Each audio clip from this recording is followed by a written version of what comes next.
Tobiro. Silere. Okay, how's it?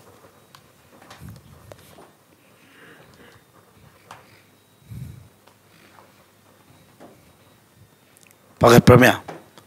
Sweden le uradi ke pagatro. Pagatia. Pakali do param. Pakali do mi within. Section do ni pakali do. Reko.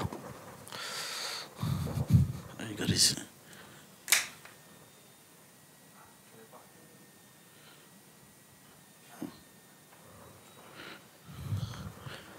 Apa? Ah. Ulai tu tharom tu. Reko.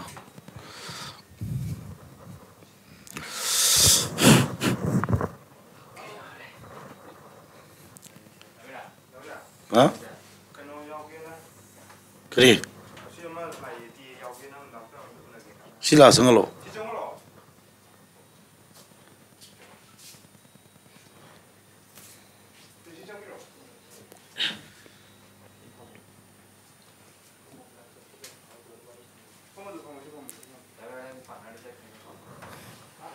Tiga rumah. Kenapa nolak? Magia. Sana ziarah beri adum kelas adum. Pambi kelas ini.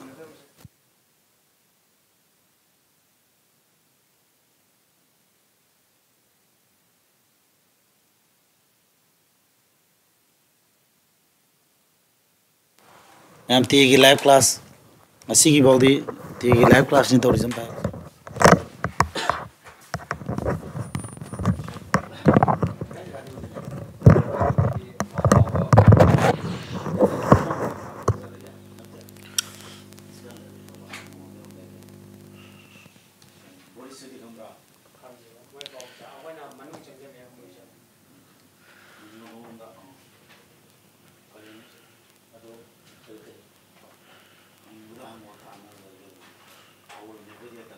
Oh.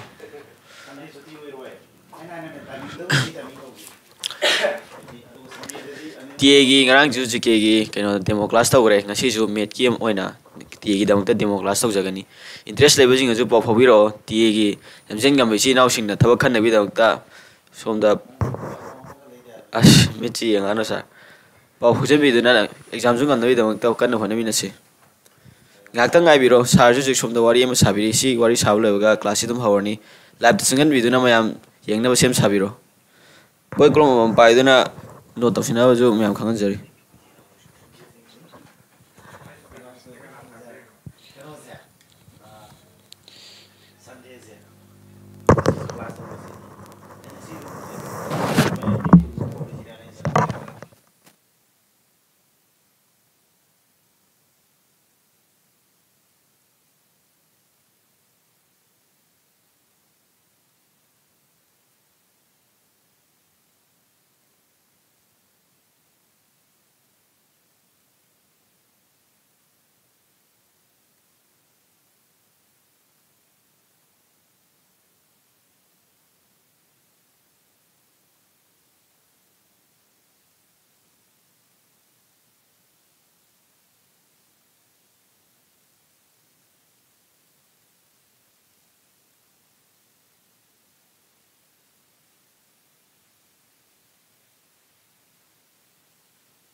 ꯔꯟꯖꯨꯗꯤ ꯔꯟꯖꯨꯗꯨ ꯀꯩꯅꯣ ꯔꯟꯖꯨ number ꯌꯥꯎꯕ꯭ꯔꯥ ꯑꯩꯈꯣꯏꯒꯤ ꯃꯥꯅ ꯂꯩꯐꯝꯁꯨ ꯂꯩꯔꯦ ꯑꯗꯨ ꯀꯩꯗꯧꯕꯩꯅꯣ ꯂꯝꯖꯦꯜ ꯉꯝꯃꯤ ꯀꯔꯤꯝ ꯆꯥꯔꯛꯇꯅ ꯇꯨꯃꯤꯟ ꯂꯩꯊꯣꯛꯏꯁꯦ ꯌꯥꯏ ꯃꯌꯥꯝ ꯀ꯭ꯂꯥꯁ ꯍꯧꯔꯒꯦꯀꯣ ꯑꯩ ꯋꯥꯔꯤ ꯑꯃꯈꯛ ꯁꯥꯗꯧ ꯂꯩꯔꯤ ꯑꯗꯨꯅ ꯃꯤꯅꯤꯠ ꯑꯃꯅꯤꯈꯛ ꯂꯩꯔꯣ ꯔꯦꯗꯤ ꯂꯩꯔꯣꯀꯣ ꯐꯔꯦꯅꯦ ꯑꯗꯨꯝ ꯌꯥꯔꯅꯤ ꯀꯩꯗꯧꯔꯒꯦ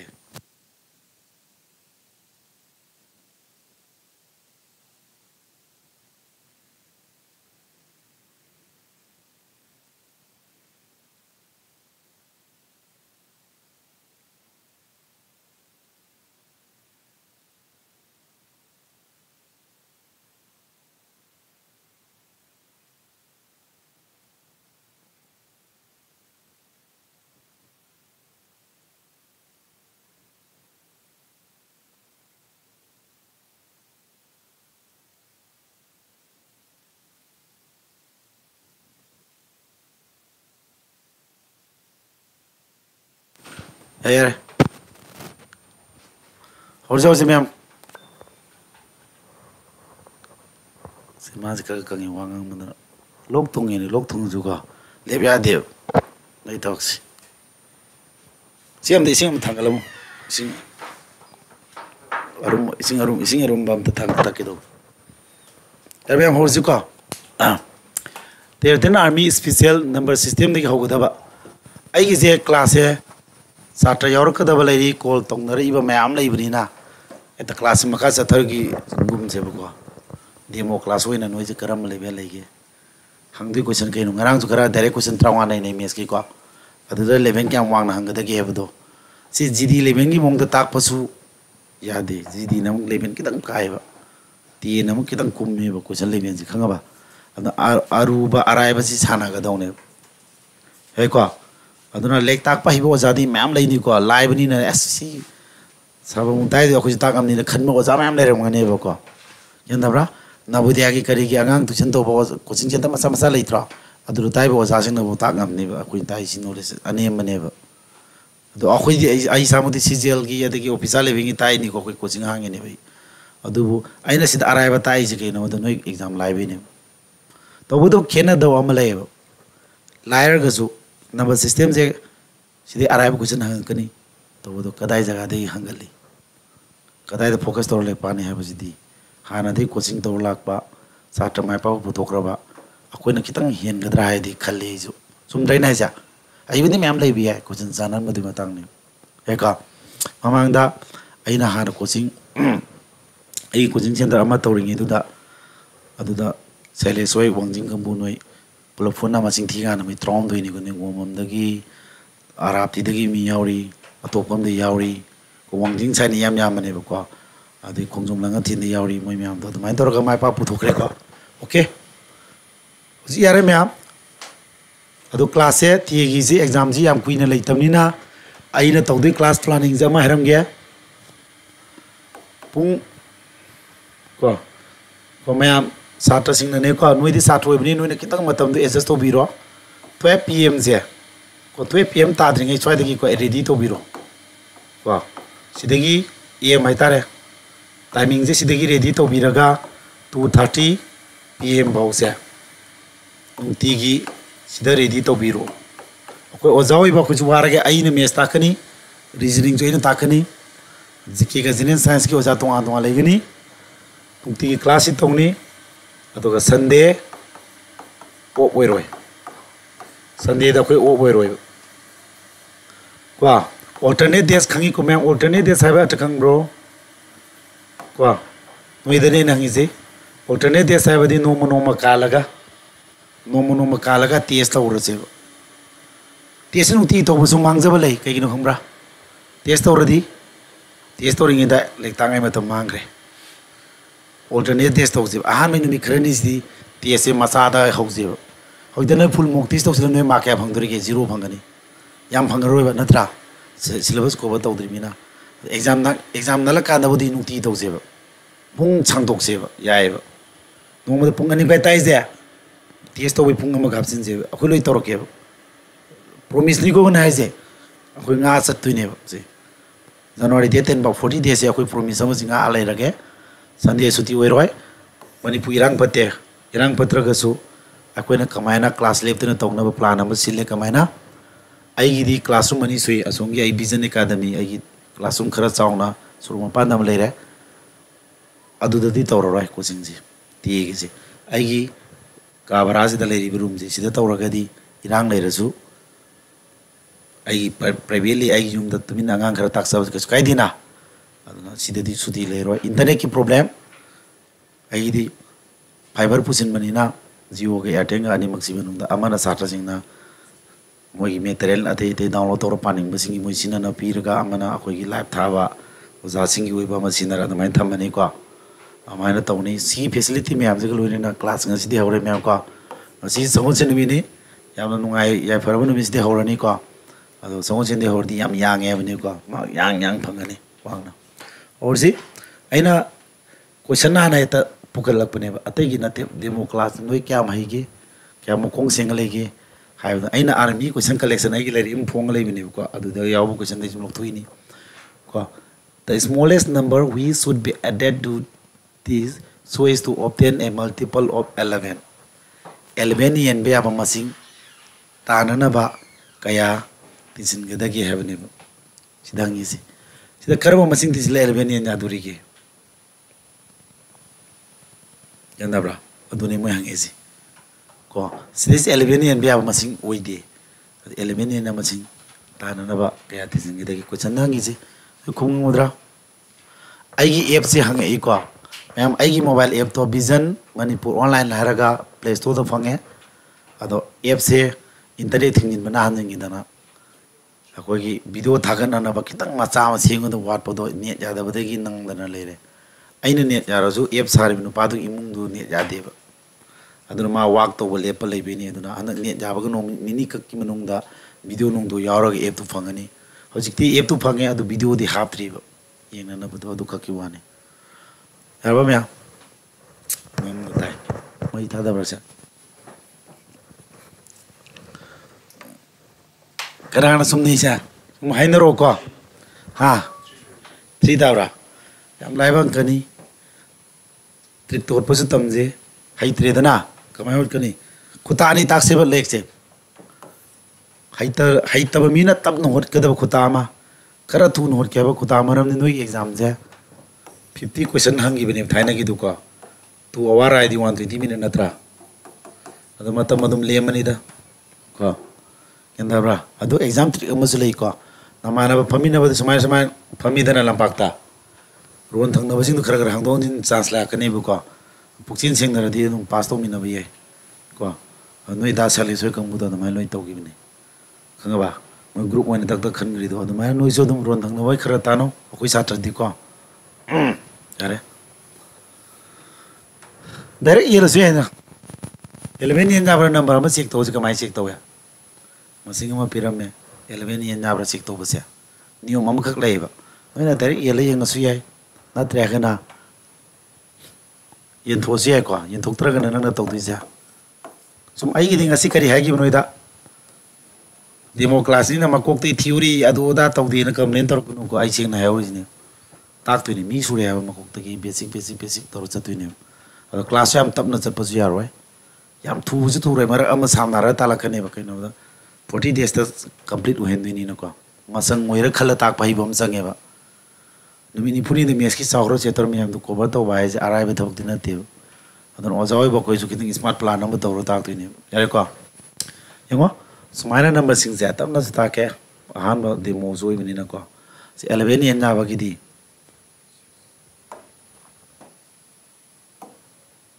kita wesa si amam kala le bising group semu udah beramuk mana bra amam kala le bising group semu ai record masam tau rumah di badam kom tau gi ko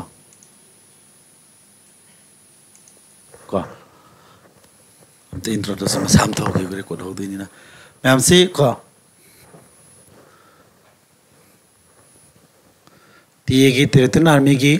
ko noi demo class number system ngai ba mes ki aho ba chapter do demo ina ta ko ni makok ti tak ba hok dri ko mi ngai mo ina sum to be mani yoning ba le ga di contact tor pe are ko yango akoi mi yam no se to re ko yango sida 11 yen na ba number oinanabagidamagta piramiba number se kaya tinjindoino na haibanebako aduida akoina yam thuna taw yabase amam kala leibasingse group semaga moise pullaga tisna kadabani kya ta 7 ga 6 ka di 30 la ko 13 na 9 disiladi sumba tap mi jorum ni ko thuna ba mantra lai practice lai ko adu ta ke hen 13 22 tabra ama lemori basing no group mamam sa kadaba 5 ne n ne kana na 6 ka adu 5 ke 8 ka 6 ka kya tare sa tara gum doi trampal ani je mabani ki khena ba phone difference ko ko khena ba je english ta difference ada di I double f samjhe lage ko mabani khena phone je manara kan 11 yen hai yanda bra khena ba phone je mana ba di manara di 0 taro idro natre argana kaidung na bai phone do mabani kya 11 gumba 11 yen masing phanga da yen hai din ai kon jo gar sibni lok tung bagi ko adu potara lebe ya matam na tawe dum ta SSG di gidi no midang tawi pung manga dagi ko difference 0 taraga di mayam 11 yen aduri have na troi na ja difference 0 tange di ke dura sai 6 over kamu dusina tro 3 dang hapsil ladi 22 taramani zumra sai 6 to 3 angle ma di kya la ne 9 taro idra si 3 angle pate som da 3 angle pat saman ni ko 22 taraga saman yen na duni ba du answer to 3 taramani 3 ko na gi broj gida kana kana ko la 3 ko mai lo sumi ko samana Terus yang tal lagi nani yang kum nani, yang matam julim tu ni nani, terek ye le yang sesuai 11, 11 6 66, otra, kya le mea 96, 11 eza, matam sum sangat rahabe wani sini ko, sang tu ini tra, ye tara, ye tam tara ba, ye nyare ko 11 eza 88, tara ba, tadi sigi 96 le mori se, si bo ye nyagre ko 96 le mori se, 11 na jan ba 3 tin silaga 99 tara, dia tu ini tra. ಅದು 3 ದಿಸಲ ದಿಯಾದ ಇನೆ ಸಮಾನ ಎರೆಕೋ ಎಲೈತ್ರ ಜೋ ಹಜಿಕು ಉರಾದಿ ತು ವಾ ಉದ್ರಿ ಬಾ 9 ಪುದರಿ ಎನ್ಯಾ the 0 ಕಾರಣಿ ಕೋ ಅಮು 6 ಪುದರೆ ಎನ್ಯಾ ಬ್ರಾ 11 9 ಜಾ 99 ನದ್ರೋ ಅಕೋ 99 ತಾ ಹನ್ನಿಂಗೆ ಅದು ತಾ ದಿಸಿ 99 ಜಿ ತಾ ನವ 6 ಅರೋಯ್ ಬಿಗಿ ಲಾಸ್ಟ್ ಕೆ 6 ತು ಕನಾ ದಿಸಲ ದಿಯಾದು ಬಾ 63 ದಿಸಲ ದಿಯಾದು ನದ್ರೋ ತಮಾನ ತಮ್ ನ ಹೋಲ ಜೆ ಹೈ ತೈ ತ್ರಗದಿ ಕೋ ಅಸಂಬಿ ಗೆ ಥಿರು ರೋ ನೋ ಎನ್ನ ಬ್ರಾ ಮನದಿ ಮತಂ ಲೆಮ್ ದುನಿ ನ ಕೋ yang tadi ko siang ke sini apa? Apa? Next orang ya?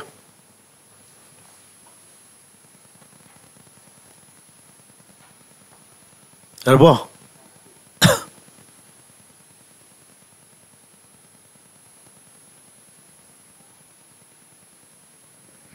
Tri amas lagi. Nama tu kan ano? साथ खरन नो मने वरीम लई आइना समय ता को आर्मी एकाडमी जिलिंग खलमे को जुंगनो द लोयाला में एकाडमी हबे तारम बसे हम खन ममिंग जकी दि सात्र ताराम ति माइ पापु थोके दु जुको सही म तोर कुबिन कनोगे कुकी मेते gi मिजिम थाना बदो सिंया ता साबो योनी ना अखोई खुरा गिनी आई नते द आई जुम ताक पांग मै वाने सात्र यामा बने 70 80 के लेर मा बने अदु दा कुई सिंया दो बनी ना मी हम द मै थाना बदो साथ लोई चेन की कोई जो थांगने तो कोकी कुलम ले मैं भी तो कोई था तो वो का था तो करो मतों तो दे दो दा कोकी कुन्नंग ले भी तो कोकी लाखों दिले इतने बट कसिंग गुनों नहीं कोई सी कसिंग गुनों नहीं कोई कसिंग गुनों का वही खोंग ताई ना बताए ले वो कोकी कुल तो अदु की एक थांगने बताए तो साव ने बोलो वाला में कहता भी सिंगा सिंग द संग लगा अब ना मामा पास सिंग द साथ थम बदो कनो तो भाई तारे किने बदो ले लो तो करे हाँ आयांगे तो अदु में तो करे अदुदा इन तौरिकान सात्र में यम नोनिंग बा वाहु ngamaigi wa maigi akoina method ama waiti san method matang taksile ama khangdri no mayam taksile ko ngawi haibu ko mai de sumdra sume ba adu aina ma haningi na akoina method mayam taise loina mak haibu ngamaga na hairu haitragra nan kwai nungai jabam khalla to haibane sumra loina haiba akoi waja oi ba khoi dilek ta matam da quite best knowledge pisin duine ba yam na loksin ngam mina yam loksin biro kaita loksin ngam na kaita loksin lo haibane ba yan dai ko yam na tak poti sobam tokti ko magi dudi makok son jabai mana sum complain tok jabai mane ba aduna sumain hot kesu yai ana haibam lo ai ko di video jom pirak pini video yengi nga na push tama tamaga kaw gi bodu ning sing bi yai ba yam nungai re jos ke ni piri facilities yan dai ko adagi sima direct yela toro su yare tap ning na adagi sina kidore maning dagi ani ni bar singo ko maning de horagani ko 11 yen thokpa kya ha si 11 yen thokpa ke doi kya le me -3 1999 taduna tro 11 nang na haidu kya ba plus 8 amna tro adu si ai ma hai ji torsi ko minus sa aina minus holu bani ko square di ko se kya le me ba 8 lem dro 11 yen thodi 66 kya le me tu फर्क था तो हिंद्रा सीधी 11 ने थोड़ी क्या 11 ने थोड़ा क्या 11 ने जाकर तब तू वाली द्रा -2 है सीधी थिंग ना रहो सी ताम सीधे ये इन मध्य -2 ले हमें पोषण थिंग ना थ्री लॉजिक में चाम आई तम तो उसी को कुछ कितो हम खंगो ब्राउज कितो 75 से 11 ने लेने द्रा ऐना -2 थमो में वरी दुली रखे बा कमाई तोरी नो दो 75 to 11 ni eladi 11 7 za 77 sale henra sumai chat paje angka to da koi tang na rakte o jan tang na rakte ko akoi to 11 6 za 66 kya le me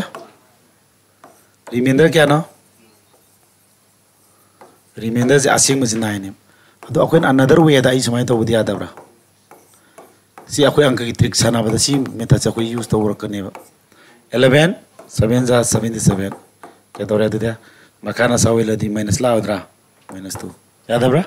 sini wain sini concept understand doi ko kasukai di -2 lai adu di si plus sim pundui ni muju ko kata re natra ata di si yet natra da isa le mori sa 11 yen na kadau kya wale 11 yen na ba kya hapsala dia ne 3 hapsala 11 yen du natra adu hapsin ni machin 3 ni sumai to sia bane khang di karam na lai di no noida e ko ahan bagini sim yengo kara SSC di kichu tongni live class kambu ko all Manipur football news sir maming ga jam sang thole yarba hojiki do maning de gi ani ni bar singa ga 11 ye tho thamba do pa live sin larang mani du pa hin ni bidin hin larang mani na matam lai do leng mani dum siwon tor se ka di ko trick masa masa ne ba trick am ta kum si ko asum asi di moni kara ta ke ba akhoi ju khara dum trick no ma'am learn तौर इचम चम no Jawar पुना ते खर खंगो सुनो ma'am रेको सीधी when 35 is summa questions isam zaman si adum hangale army gum exam de ko aina le rim phong le bine ka le gre ai le tut ki ko bidam ja ai ga no ki army le tu de ai gi amaina oslesi na army ki thawena question collection to na army hangan bajing ko GD ki phongi bene wa army ki jo ha pe bena army ki tongana army question ki lebe na mala jeibo ko ai army bs practice question gan army da hangan ba question ki collection to je duna side chatui ni ko taina ki aina army ki ta ki ba meter me ande loin collection to chapter wise collection to je na in phong je le ni ko market adi phangde siam toina common we ai ta me ba aina army coaching to rise 2017 dagi linkat pane coaching tu kui radra to intalaisa si mamang do da koi lekai ge imana basing sipai chen ba khoi di sipai chen ba te ai ding nok ni tai ba samana ko khongji plate food an nganu khombak ta bi do tai ba adega ai kwai ki je ba yora yam koi da na ra da medical sang jam hangoi je tap tap pai de moi de adu thok de hangoi je diga adu khala army su chen chelak te ba ai ju pur moni chana re pamni pama ga mai taugi de ko ado aduna laikai imana hojing sipai sang muji de adum ai ngonda dum happy bet pana ba ko na ba tawe thaina ga ti am lai lai hanga mane da hojik kara gara mi hengale ba akoina army coaching ni ga na min hai army gi bu coaching tong na ro moi na coaching mi khomi ji ga na akoi ji ko sairam miana mina ko paisa ji akoi ane ma da thadan le ga na yarak tre se mo ji competition ji thiba mi yam ka le thabak thi ko aduna ne yo sidi 35 से 5 times of a certain number number amak le ko haiba number dugi saruk manga haiba ne 5 times haiba de ko adu da tin sil ka da kya ta ba tare ba ansa do 100 ta equation sema tam mani sam sam question ngam reu kya ta ha option de holo se yaise option de holo je kane number du putham na tra question ni mo na pa ho godong ni Sartre खरा म लई को question के अथवा हन ngam jadaba no yaw no marakta yawra yawde ko adu yaw de sarinda tawda bai monda adu de mu laina sathi de mu ICU de tham de aro he ko adu jing du tamna question me ama athan ba ko pa yaw na tak tra de aro son thing nei ba army coaching tawda ne kwa de satra sathi de thing nei ji kang mai son ba yaw ko sai lamjin honari kan ko ama tawri kan le ti pa hok da ba adu ma am ji sipai jang murom la ko se 35 aba number se number ama ka ki saruk manga do 5 times do adu ti sin duine ba adu ga sama ta he ne adu hari number do kana ni question sa number do khana ga khang da bani na x kum ma loksil lo ba number do ngak tang ko adu ga x tu hot pi ro loi na tra hari ba number se adu gi number do gi saruk manga 5 times 70 number do 5 na puri ba na tra number do x na tra si da 5 na puri di ma di into sign hatra su into sign after so into yorom ni khangani ko sumaje anka gi lon da variable ko ebo ko number ga variable puina basidi into sign after so dum khapa ga samana rabani ko sumaina puri narani number du gi saruk manga hai di sile re ko adu dei du da 35 si 3 sile adu ga tarak ko phol do result do 100 ta na sumaina mara piram bi question e bi ra ga si x of to lo re beri ji atra 35 sum chakrani adu di asonda di 100 sum plus le ramada sum sala di minus ko aina se hai ta bisu khalla gani ko aina sang yaung talai si ko hai ta bana ngam ni ha bagi 100 ti 35 ka do di kya no 65 ta ni sum na 5x ta ni sumai le bas x photo ke di 5 na sum di ye lurani na tre ga su ye lu bagi thang thang jin tau dar ko si de dum la ma kak na gi ka su kai de ko ado 5 ki sulap ta manga ko 13 da bra sumai na ado therefore akoi na sa loksing number do 13 tare simple lebian jene no lak tu si lebian tab si ko raba si odi gyan tare ko option dai try tor muje khang da yaw bra khang da yaw kem khalu no ko akhoi gi di ko yare mai di class e sinna ba hana ko na blackboard ta lek tak padi ojana tai du sil long na bo honani tai du gyan ta no honani sin ban nang no honani tension yam lai bene akhoi gi na du le hen ngano ba ताइब question जे PDF थारानी ताकि बगी हजिक सिलेद्रा सिलोइन पिबिरानी ताकि बगी वीडियो पिरानी युमदा आरामदा बोयम पारागा कोइन जिमिना एन होलो थादोइङेदा होलगा आंसर दो माया मांगदे हाना बो होनो होदुना याम कोमना टेंशन फ्री दे लर्न तौ या दुबा खोइ तोइसना सी ममांगदा हंगिबा ताइबने सी को प्रीवियस क्वेश्चन येना भई अंक अमदा डिवाइजर खंगी कोना divisor dividend quotient remainder laidana yena bada sangi ba saruk sing do part sing do yena bagi ine division sum ma samgi meaning yam lai ko sum ma ji ga ya tijina bai phol ju sum bai e samu mani aradi simpham ma mai ne ba ko simple interest ki anka diam sang bu do sida ke dora yena bai anka ma hari ni sinama aba yena bai anka da divisor do ke no 5 times the quotients and 5 times the remainder. If the remainder is this, what is this previous question? Direct hangaram si technique in daram jo hangiun. Ko answer is ma policy taram no male. Ai question masing bu mun ning de na. Ai lek ta ke bi knowledge to lai ni plus be. Ko taram do ni ji. Yanda ba? Yang ji ko man ha ji na be anka da ke do ba. Divisor ai kai lai. Hi lai du na tro. Hi lai da divisor do di tha lage. 12 times the quotient do na sini khalo quotient do ki kariba quotient do 12 times ki quotient has ke no divisor do 12 times the quotient has ke no quotient do 12 na puri ta hai ne yanda ko 8 se chum nan ga da ba aduga 5 times the remainder sida subject yauk dre si gi english atran hai ta ba mi na sui de ni divisor ado 12 times the quotient na saruk prime toy and 5 times the remainder की नसर क्या मंगाने हैं ने उसी अंदर को क्या other आपके लिए ये नबे अंक तब ना कंसे मसाम ले को क्या हाँ क्या 3 ना मैं 13 येन में तब तक क्या थोंगे 3 4 से 12 ना था वहाँ लेमी को सीवुने को ना remainder सीवुने को ना quotient है रिबा सीवुने को ना divisor है जी सीना dividend येन का दबा मसिंग दी सोबा सीना दी मसा सीना quotient सीना remainder adu sigi dividend ji puto ke formula ke leiba dividend puto ke di sigi divisor ji ka quotient ni puina da homari Sini puina kada ba kwa homari kya sini puina kada ba homari train toy tarak pol da remainder tising kada ba ko haibadi formula do divisor into quotient plus remainder sama har jare understand dobra formula ja d so bujna dividend ni ko d masan divisor samai leidana adu pahal hot kada bang kane kai buto no remainder no 48 oi taragadi dividend ai disi putok ne si formula pahal holo ba yarba ado akoina sida dividend putok pada kai ke sangi ba divisor ga quotient ga remainder ga man pyramid kari only remainder ka pyramid ataisna pi bu dumana kitang pakhong gi type ta pyramid sumbro kai pyramid no mana remainder 40 pyramid no tro atai di si pyramid ko masak ta la kaduni si sanga ini na ko remainder phang ya ko si kana phangri quotient ga divisor ga phang na honoro man kari hai divisor ase quotient da to na puri ta hai ni 12 times quotient ase aduga hariba divisor ase remainder की 5 times remainder the कना पुरी भंगी बा remainder the 5 Puri रगा remainder से सीधा 5 पुरी का कई भंगदुई बा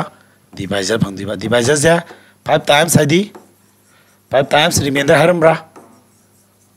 remainder असमी नी को इरिजे अद सीधा हरम इतु divisor 12 times quotient and 5 times दा remainder अद पुथो याद रो divisor से 5 times है दी yes याव दुई नी को into times है into वाला कने हैंग सिंबल द दिखंगा बा remainder द क्या ना 48 समय पुतो क्या तारे मंगानी पनीपू मंगामरी कुन 240 तारे नद्रा समय ना divisor अखोई ना फंग भोरे कना दंग है रे उसे क्वेश्चन सी म मसाक तान गनी तम तम होलो है एग्जाम दा अदु क्वेश्चन पुथोम दा मार करी है divisor से क्वेश्चन दा तो न पुरी ता बनी है बदी सी divisor से क्वेश्चन दु दा कना पुरी बा 12 times क्वेश्चन है बने को क्वेश्चन दु दा 12 times है नी क्वेश्चन दु तो कोई पुतो नहीं जाए divisor दी खंगा दा है divisor दी कोई खंगा ले रे 12 times है बदी times into 1 है न त्रो क्वेश्चन खंग दो गा तुम तो क्यू थम बिरो कथन या अपनी समाना थांग दोक त्रो जुम परेंग सांग नहीं है कुछ कना दे क्या ता है तम का दी 20 ता क्वेश्चन क्या फंगे में क्वेश्चन इक्वल टू 20 समाना लोइना मजाक तालनी अदो अंक वोट कर दो है नहीं कुछ अदो divisor क्या ले रहा 240 क्वेश्चन क्या था रे 20 रिमाइंडर हम तीन दिन तो पुण्य लो रखा रिमाइंडर 48 यार ये ऑप्शन ट्रिक तो रोसी यार का ट्रिक नोंग तो चुप तो सी अदो जीरो पुण्य जीरो नहीं ले रखा तू ना सीधे पुण्य दी 48 तार बा सीधे 48 माप से लेके तार ऐसा 48 तार समाना यार का सीनी सुम लेवियन जिन्होंने पूछांग हम दबोए ब्रा Manipuri mapari season की live class ना पुंग अनि मकाई देता हुई है बा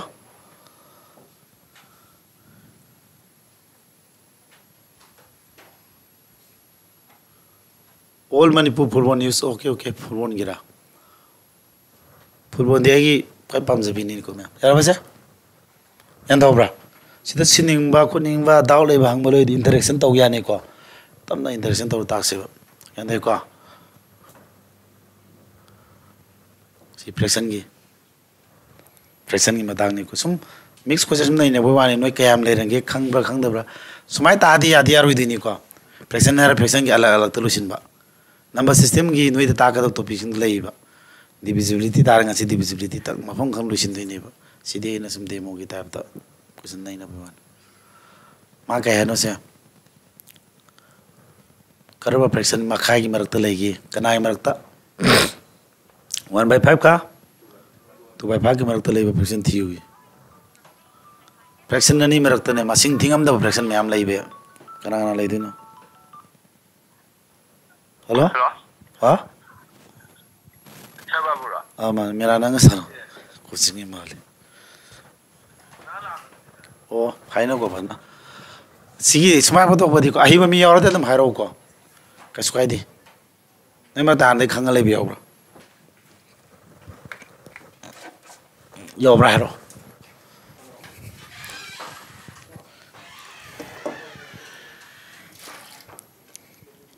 यावरा से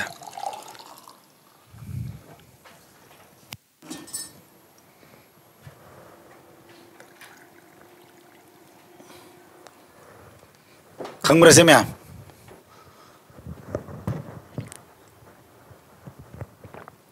मैम SSC की लाइव ना पुंग मंगा दे थाई नुमिदांग की जी दी लाइव हंग पे आवे सिगी से लाइथोन के बा लिसिंग नत्रा सनी लिसिंग दाना सनी पूरे सनी सनी समरी मरक ले बोई देने ये तुम ता देने मुआ ये से तभी मिस्टेक यार ना जीरो रमने को से मुना ताऊ को आई नहीं तो याम लाइन ना ताके से लाइन से को से सिर्फ तभी मिस्टेक हुई देनी मुना तारो का से 1/2 का 1/3 फ्रैक्शन द मरक में हमले फ्रैक्शन जे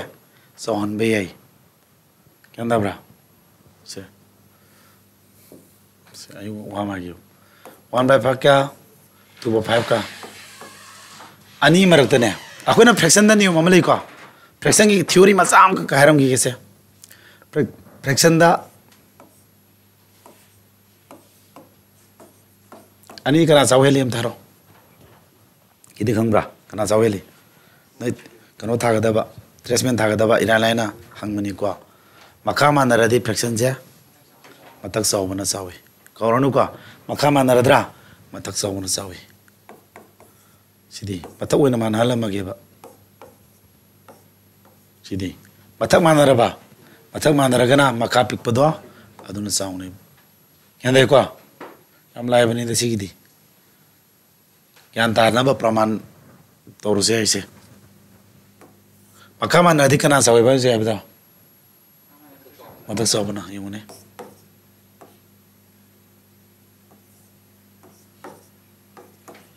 मखा मानरदी कना चावेबा मतक चावना सुमदब्रेम मखा मानद्रो मतक चावना चावरोइद्रो तुना तेनेलदी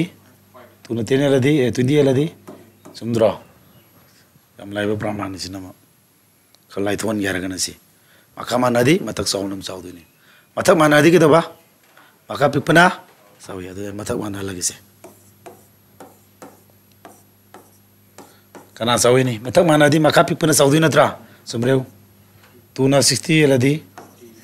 3 ना 60 एलदी सुमद्रो हे मै सिना आराइब प्रमाण को हंदबा अदुनी मखा मानरदी मतक मानरदी मखा पिप चावी अनिमक मानरमद्रदी किदौनी सिमजु खंजिलोरो का मानब्रा मखा सुमानदे मतक सुमानदे अदुदी करन पुरिनो मरी होम ट्राइंग तो तरे अनि तेंजे कापिस द थंगदौनी को तरे अनि कना चावेले सुम चावेलबा अदुदी 2/3 चावेले देने पेरिजी सिदेन लाइबले पोते यारे को सिदे लोरे यारबा सिम खंगु को अदे आइना हाइनिंग इज गेनो मखा मानदी कना चावेलेबा मतक चावना चावे यस सिम खंगरे अमु थके को हाइंग थ्योरी ताकन दे दम तम ताक्सी यंगो से 7/2 है रे 5/7 बाबानी मरक लई भाजी केदा अनि जी कना चावर सोम चावेली नत्रो मरक लई भाई सिदेदी चावेनबा सिदेदी पिक्तुई नत्रो कना गुंबा 7/3 गुंबा 7 कना गुंबा 4 गुंबा नत्रो मामानी मरक लई भाई जा सिने पुथोय सि अदुदी मामानी मरक लई पुथोक्तुइने यार अदु मना मखादि क्या ता हलमे मका 1000 दाद्रा अदादि अखोन मका 1000 तानबा के दौतारा अदुदी माना पिरमी 1/5 तो मका 1000 तानबा अखोन के दौतारा अमना क्या 2/5 न जो पिरमी जा मका माना 1000 ताबनिना मका जे फ्रैक्शन जे लेरमी फ्रैक्शन जे अखोन साइज पिक्सन बा सॉन बे एना सिदा फ्रैक्शन 1/2 हन लेबि नत्रो 1/2 जे केनो अनि थोपगी अनि थोप माइदि तंखाय नत्रो आइना मका जे आइना समाय थोन मदि 15 पुरी रगा 100 मका करिन पुरी ग्रेना 15 पुरी नियम नि को मका द 15 पुरी की तादे मतक सु 15 पुरी दे यादे अंक की नियम दा तो क्या तारे 50/100 अदु समांद्रो अनि मनुंग दा माइजि तंखाय नि चाम मनुंग यांखाय तंखाय नि बिलु मानद्रो अदुनि कसु कायबा लेते अदुना फ्रैक्शन हाइबसे साइज सॉन बे आई पिथन बे आई अदुदि माना लेरमी साइज सॉन बगी पोट अमा सिनग्रे जिन खंगा दौने मरमदि मका 5 ओरमदो सिदा क्या ओरा 1000 ओहेले मेनत्रा अदा मोय सोई सॉहल मनेबा कना पुरी सॉहन दिबा 1000 दा गयादी 2000 पुरी रगा क्या 2000 पुरी क्या तादी नो 1000 ताराबा सोमदे कना पुई तारे दुदिया 2000 पुरी क्या तारे सिलेरबा 1/5 मोद कना फंगे सिलेरे अदे सिजु कना तारमनी से कर कोम न तौजेबो को सिजु क्या नेबा 2/5 नत्रा से अदे कना पुरी दे बसा 200 पुरी रगा माजु क्या तारमनी 1000 सी 200 पुरी रगा ना तारनी 400 तारे अदे अखोना 1/5 का 2/5 की मरक तलेबा मसिंग थियो हाइबदो सेनी मरक लेबदा मसिंग थिरजु याद्रिबो सिगी मानरे सिगी मानरे अदि ममाने मरक तलेबा थिरजु याद्रा ममाने मरक लेबदि थिरो कना तारे ऑप्शन नंबर इरालाय उद्रिबो ये ताद्रो सी वन जी हिबदि टाइपिंग मिस्टेक नारे दनेना 1200 तक दि हेनबा 400 मरक लेबा थिदु नत्रो अदि सेनी जी नत्रो अकावदि मानरे मतक तियंगोबा 200 का 400 मरक लेबदि सी ऑप्शन ए जी नतब्रो सिदी 362 हाइजी केनो ति हेले 562 400 हेंदोखरे को मरक लेबा सिंद्रे सिदा लाले नत्रा सिगिदि अनि सेलद्रो निमा लाले सिना अनिमा हंदगरे वाले बिरिजी लुदम ने को लुमान मे वाने तेना द्रिबेने 10+2 की तोंगान तवे मैम को पामागदे दम कंटेक्ट तो बिरो यार बासिगी ज्ञान दबरा तानी को तायो तादबरा हारो ताबरा समाना ए नोय नाम वीडियो रेकॉर्ड लौरीबा युम सले यंजरु बियाने केम खलु नो दुगी को असिगी दिने kan tawe habni ko ziki gi sa donga sidi sosti leibni na aina class so hing dau je habni na sidi ma lawe ko ma de hing de dum sanga duini yarba timing du me kitang noine adjust to kai di ko aduga akoi best le min tawge sandi ju tawje akoi tumoi duini noine samana idana noina lepa bai tumoi du ba koina question nung san sana na ba sem na ba kari hanga da ge test to bai ji bo nong tak te question thadara kadra akoi sen duina tro tawradi ma haidok te yaroine अतिगी सी हई ते हम ताकते यारोइने normal class plus test की कोई maintenance में हम संग कने तो खंगोने ना खंगन दे यादेबा परम दे कोई नोइदे फी मा साम तो लौदुरी लौरी पोट से वैल्यू जी सी याब्रा हाइदो खंग अदु नोइ होजि नोइ लाइस एमिशन हम लौदे दना खंगगा नोइने ए सावइन तो बिरी सिदि याय अदु अदुमा लौनिंगेबा मिंगोंदे गिसु याम न तौदे सिंगा तने गंदे कोचिंग तौरे सि तो 17 दगे अबा how many digits are required to write from 10 to 1000 sai shortcut am lebi ai sabo ka hore si shortcut shortcut ka ngatabi tamna tawsi se yabra shortcut am di lebi ka uzare adu shortcut na tase 10 dagi na kya ba akoina number sing ji kana sara kuno mi kanogi angka gi kwai horupam saruk tuni ko number ama ji kana na semi me number sabaja number ji kana sa gya digit ko ba symbol tara ka use tong ni number kana da mesta 0 1 2 3 4 5 6 7 8 9 0 ne 1 ne 2 ne moi jing je digit ko ko hai ba digit sing na ke do ba pulla ga number se semak panadra adu di digit amaka pulla sema di number do 1 digit number digit ani pulla sema number se kari 2 digit number 10 ngumba 12 kumma digit ani ni sangedra digit om pulla gana 3 digit number mari pulla gana 4 digit number sumaina leibane ere ko adu khanga da adu di 2 digit number ibe de punna digit kya use toy 12 number ibe da koi digit kya use toy 2 digit use to draw 2 digit se sine hai duine 3 digit or madi digit kya om ere ko sida sina du concept ai haram ge ba aina 2 digit number amak inu wana bada digit kya use tori ba 2 digit number ani ire koi 2 digit number kya na ire ja 2 digit number ama ani puna na adu digit puna kya sanga mana ani edu guma kya lani ani mari sandra moi homji iradi kya sanga taru sang pra kamain phangi suma digit ani ni ji kya rak sang duiba ama ani homlak sang duina tra idu toro phangi suma ani ni ji kya rak sang duiba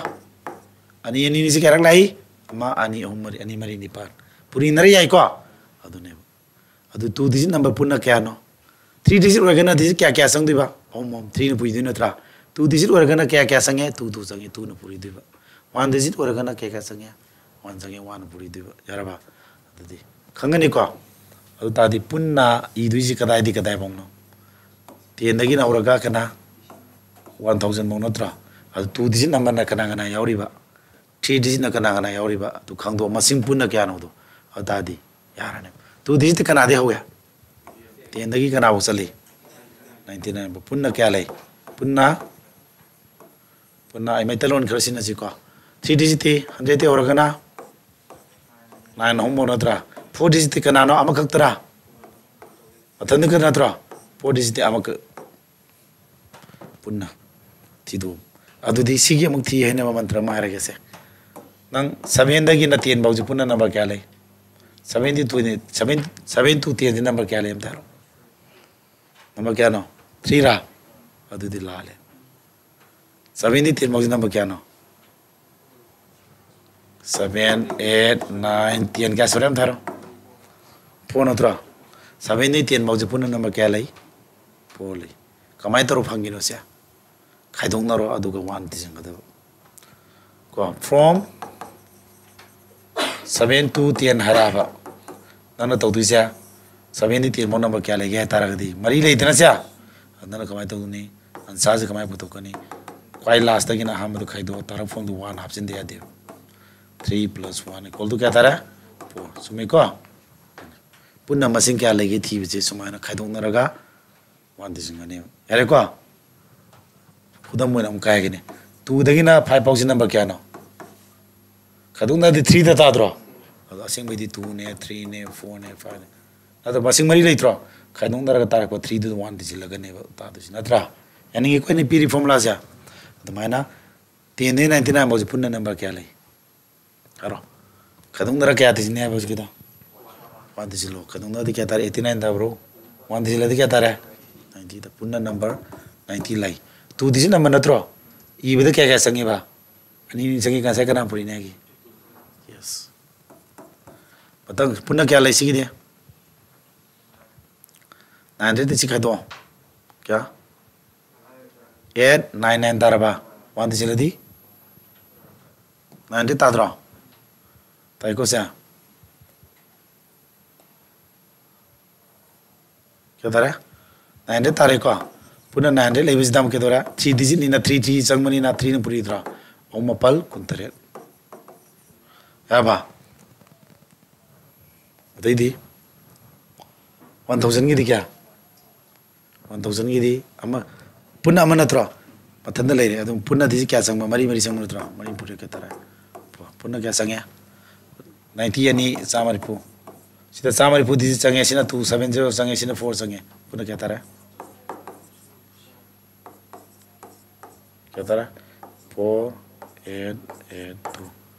सी तारा है नी ना आई shortcut इसान सेमजगी होले car कोना तागे को दैबनि shortcut अमा ताकबी दो ये shortcut collection book ने बिसे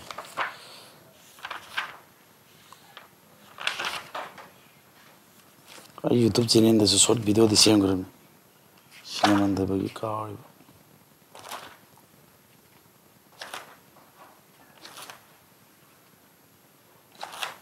क्या दावरो में हमता रहो सीखी से ताइको ओके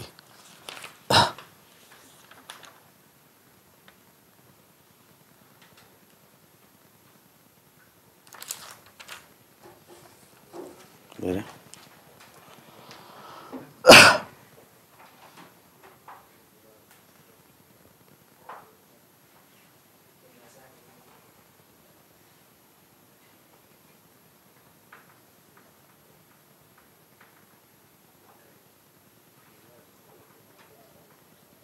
मकोंगते होबेनी मरकते होबदि सोरका यारोय को सिनो खाइ फरे को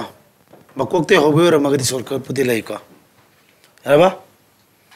आई सोरका नमदि लै मकोंगते होबि दि हादि मको आजि कना नंबर से कना दि हो वांदे होइदना अदु ओरगदि याइबो को यारे समाने तमने इन होलसु याब फोने को नंगना तौदिसे अहमदा 3 डिजिट नत्र 2 डिजिट नत्रगा 4 डिजिट लेरम ले पुन्ना क्या सुगी दि थोने दुगा 2 डिजिट लो 2 बुरी 3 डिजिट 3 बुरी सांगदि सांगदे को हमारा प्रोसेस नहीं अरे अब तोंगाना 10 + 2 की क्लास तौब्रा हंगे तौई को म्या क्लास क्वेश्चन अमु होसि म्या असि दि मो जोइ बने को नेक्स्ट नंबर से 75 तगी 97 जे सिबाउ जे लोइ तिसना रगदि क्या तागी फरक तुरक त सुमाय हंगबसु लेब वान दे हरम मगदि अदि फॉर्मूला लै जेब को से वान दगी ना नेक्स्ट नंबर से 1 2 3 सता नेक्स्ट नंबर दि कई नंबर नि खंब्रा दुदे अकोना मसिंग थीबदा सिनबा नंबर से नेक्स्ट नंबर काउंटिंग नंबर सार से मी मसिंग थी वारदी 1 दे हौद राखना 0 दि हाइरो रोइब को 1 2 3 हाइदिनी अदना मसिंग थीबदा सिनबा नंबर सिने काउंटिंग नंबर से 1 दगी ना 10 मौद लेबा नंबर से तिसना होय तारगदी क्वाइदगी पुना नंबर क्या लेरा से पुना नंबर 10 लेत्रो सिना अपुन मसिंग दु क्या सुग्या n ने को n जी 10 ने यारे को तादी formula n n + 1 divided by 2 है ले जाई फॉर्मूला से अब पुना नंबर 13 ने n 10 होय को n मोत 10 n ने एंगल दी 3 ने एंगल दी 11 नत्रा से 2 ना कतला दी 5 क्या तारा 5 11 55 अब 1 दे 10 मोत इसना 55 ताने सुमान फॉर्मूला ले जाई कोकते तोर मगदी को यानब्रा अखोयदी कदाय दी नो 75 तगी 90 का 7 बाउने सिदे कमाय तोरे सिगी लैजलै को अदो सिगी तौदिना 75 तगिना 97 बाउ तिसिन क्या तारगदी सिदे के दौनी पुन्ना नंबर क्या लगे थी तो n हाइज के नो n जे पुन्ना कया सुगे है बदनेबा पुन्ना कया नो है बने n हाइज को आइना सुम इमालोन कर सिनै जे ज्ञान ताबे नमनि को n हाइज के नो नंबर पुन्ना क्या सुगे ngasai am ta ura dena tu dagina 5 pose punna kya suya ha number nesre number ni thangna dana sapani ne moidi khadong naraga 1 na adu si punna kya tawne yen bu to kya di khadong naraga kya 1 taw roidra kya tare de 22 tare ko sia 1 zila di 23 tare samay khangdo piro yaraba adu ke doktara adu mana khangdo matung dagi nang ke do ne matam da formula se sum do n by 2 formula se n is na punna number kya sugya duni ko e is na n 23 by 2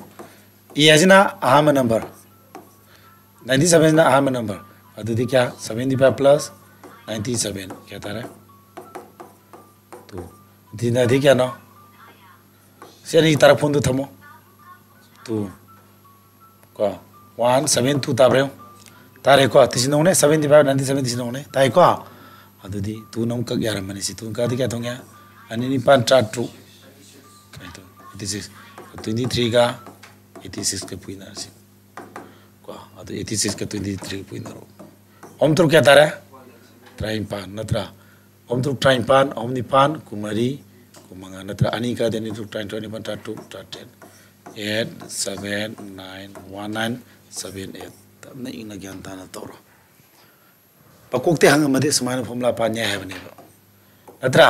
Nesare न मकोय मकोक्ते होर पिरम ताग दि लायबा पिरम द्रगना कमाय तौनी पुन्ना n क्या Swiggy तो थिदो पिरो अदु formula ना सी पान बिरो यारबा मैम सिबोक तौसी को ngasi गिदिया यारबा अदु वरी वते मते एम साना नहीं है यार सिबोक तौसी ज्ञान तादबले होब्राम थारो आसा